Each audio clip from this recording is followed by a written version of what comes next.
gawa ng kalikasan ng Panginoon. Napakaganda yung mga bulubuntukin. Nakikita mo na green talaga siya. May mga bahay-bahay din dito.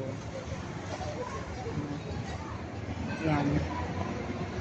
Nakikita mo na mga pags-pags pa. Mga kabundukan. May kulay green talaga.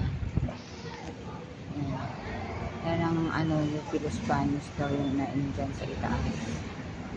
So, yan may mga tanim ng saging at yung mga puno. Nakikita ko pa yung mga tao sa ibaba na nagsisiga na kapalibot sa mga bahay.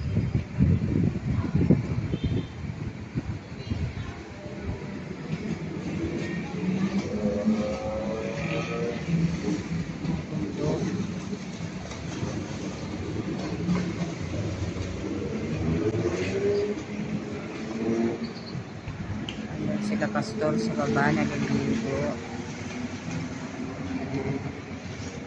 Sarap ng ligo nila. Medyo mainit-init yung